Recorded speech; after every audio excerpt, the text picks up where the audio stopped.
El Señor esté con ustedes. Proclamación del Santo Evangelio según San Mateo.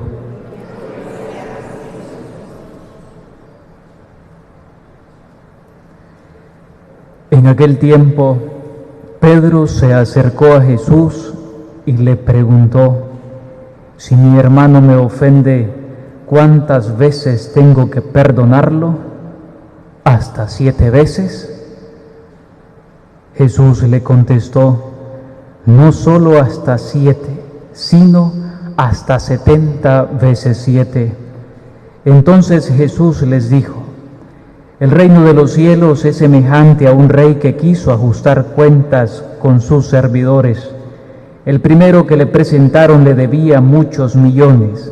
Como no tenía con qué pagar, el Señor mandó que lo vendieran a él, a su mujer, a sus hijos y todas sus posesiones para saldar la deuda.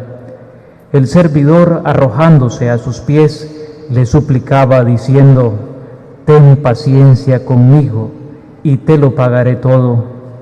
El rey tuvo lástima de aquel servidor, lo soltó y hasta le perdonó la deuda.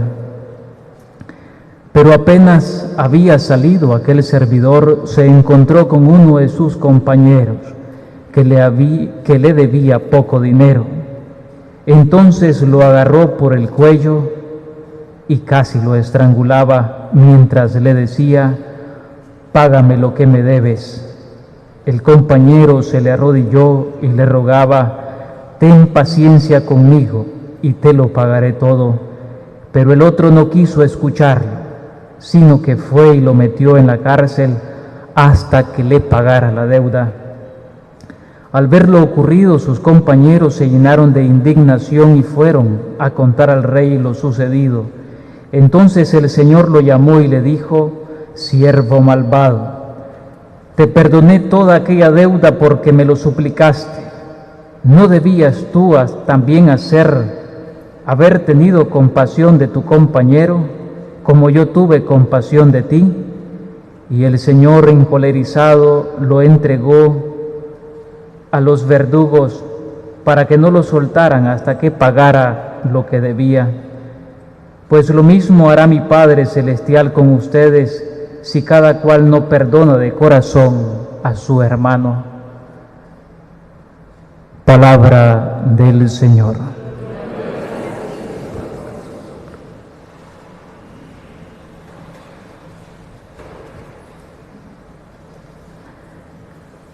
Bienvenidos a la escuela de nuestro Señor Jesucristo, aquí donde todos nos aplazamos, aún dándonos las respuestas.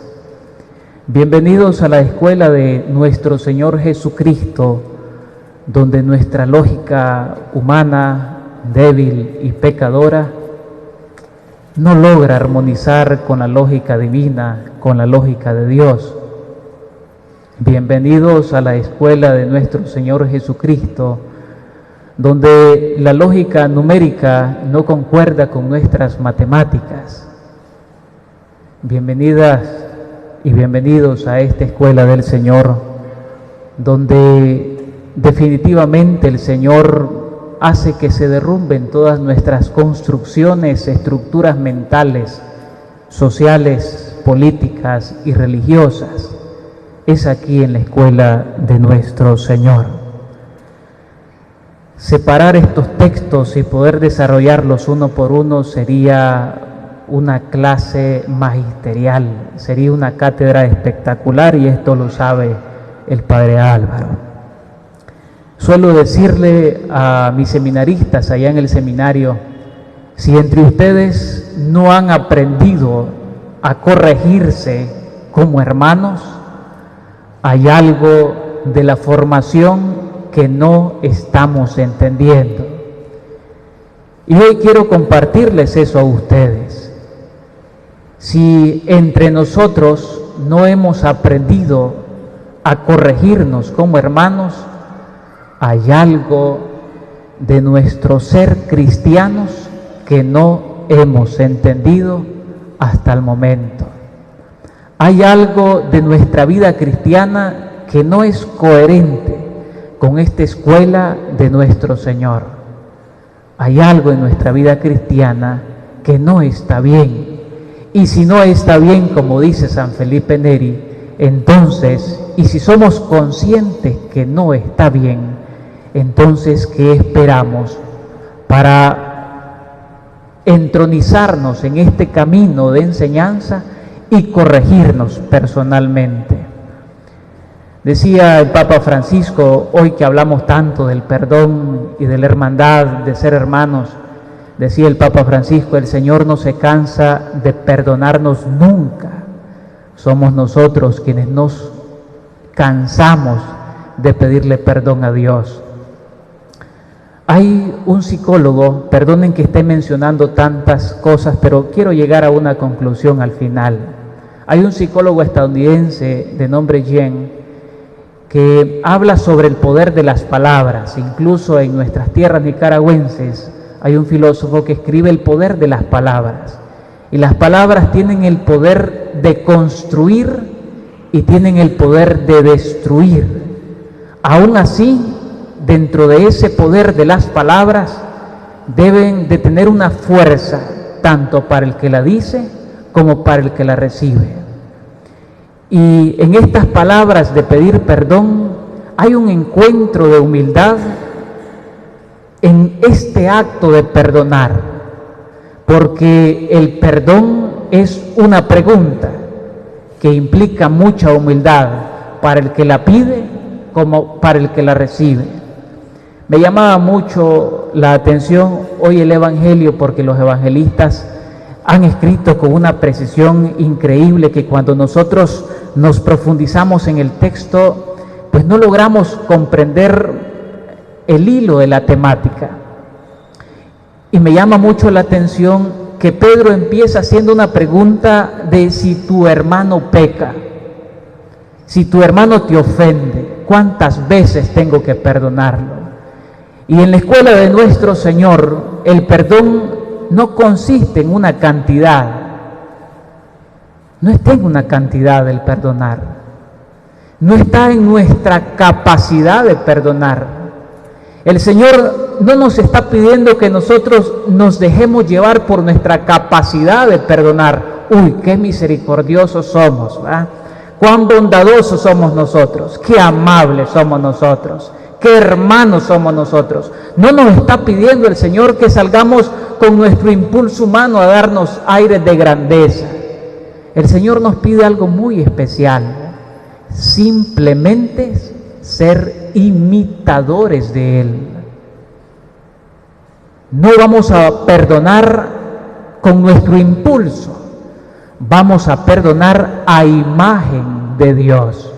Vamos a perdonar en la escuela de nuestro Señor.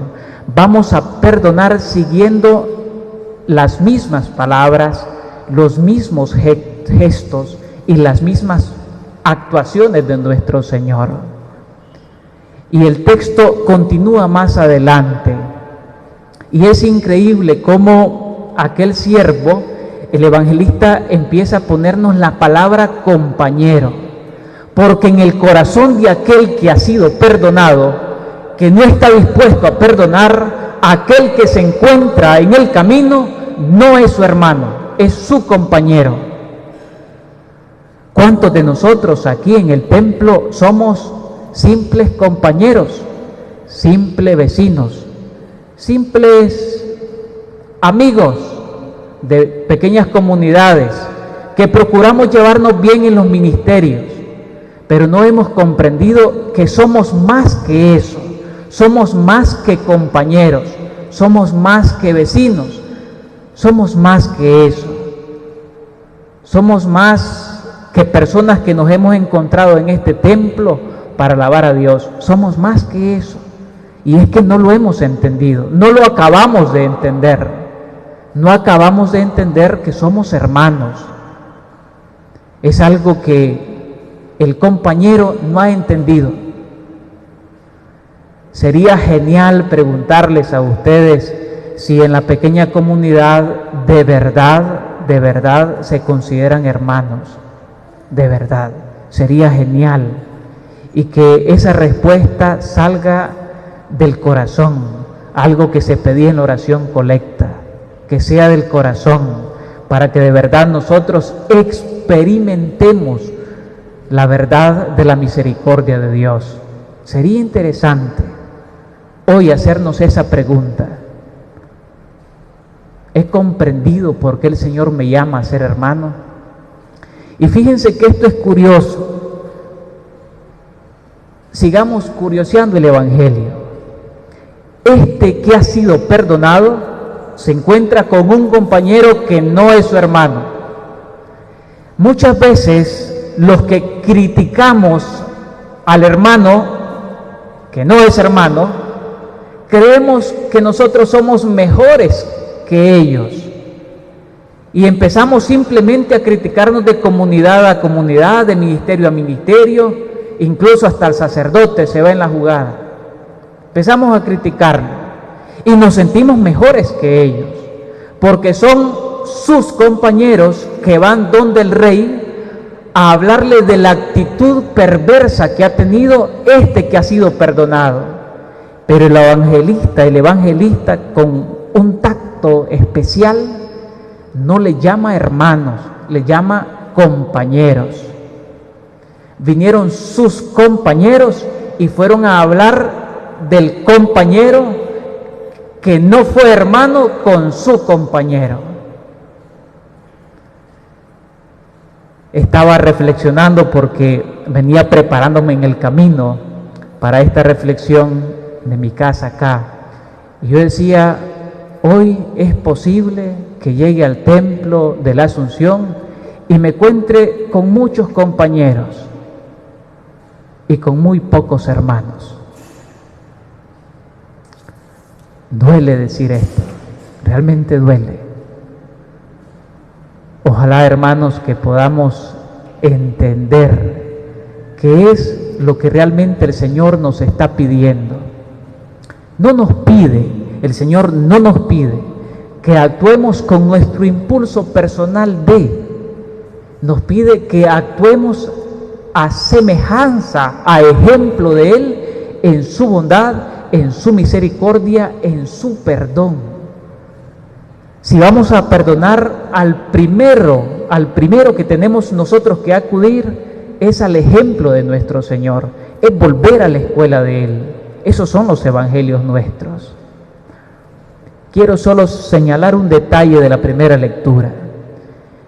Me llamaba la atención igual, perdonen que insiste en esta palabra, me llamaba mucho la atención el hecho que en la primera lectura se nos diga que nosotros no tenemos que guardar rencor y odio, no tenemos que guardar rencor y odio pensando en nuestro propio final. Es pensando en nuestro propio final. Morir bien es algo que nos hablaba la segunda lectura. Nosotros no nos poseemos, la vida no es nuestra. Nosotros no nos poseemos a nosotros mismos. Nuestra existencia se la debemos a alguien que es mucho más grande que nosotros.